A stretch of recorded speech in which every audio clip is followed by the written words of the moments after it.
So, again, here is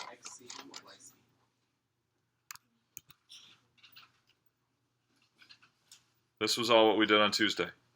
We developed a function that took an initial point and an angle and returned a new point that was that initial point rotated about that angle. And we said that function notation r of x of a then represents a 2 by 1 vector or 2 by 1 point, the x and y coordinates of that rotated point. And we came up with the rule, which was our rotation matrix times capital X. So now what you're doing for Tuesday is you're gonna do the math. You're gonna show the derivation of this function, which takes an initial point and a center point and an angle. Instead of the center being the origin, now it can be any center point.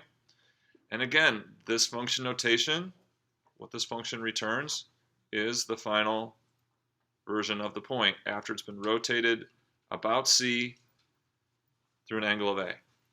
So here's that setup. Here's the initial point C.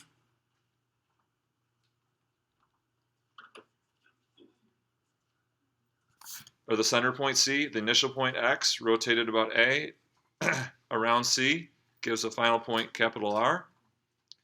And just like you did before, you're going to start by writing out the coordinates of x1 and y1 and x2 and y2. And you're going to do the math. And like I said, doing that math, a lot of it will feel similar, but then there's differences too. So you got to work through those differences. And just as a hint, you're actually going to, in doing that derivation, you're going to recapture the same rotation matrix that we did before.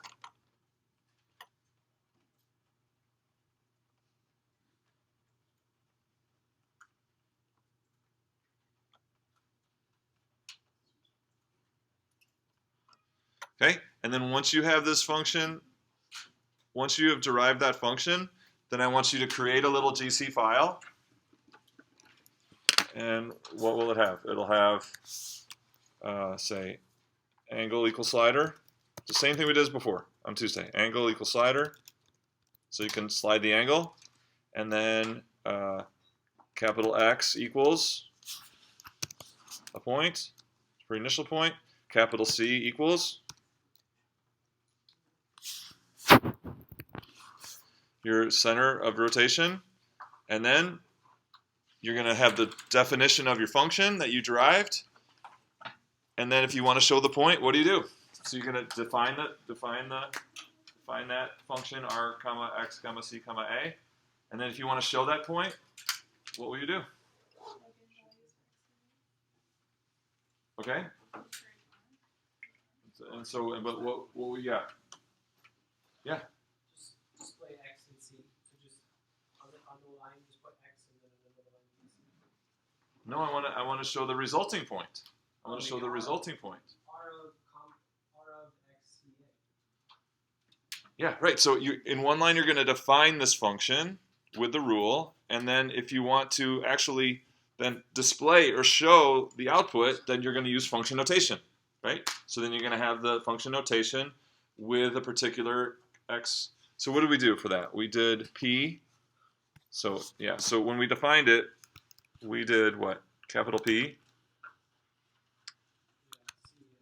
And so we're going to, so we can call it the same thing, C and A. And then you're gonna want it for angle, because that's what the slider gives, right? And then your initial point X, and then you can use the same thing. So you can use the same thing as the dummy variable you used when you define the function. Does it make sense? I made them all different before, but if we want to just use C, capital C for both, that's fine. Both the dummy variable and the actual C that we're going to go in and change. Okay, so there's two things. There's the written derivation, and then the little GC file that does it. And then once you have that, you can start working on triangle rotation. You just have to, it'll just click. You just work at it, and it'll click, and then you can do it.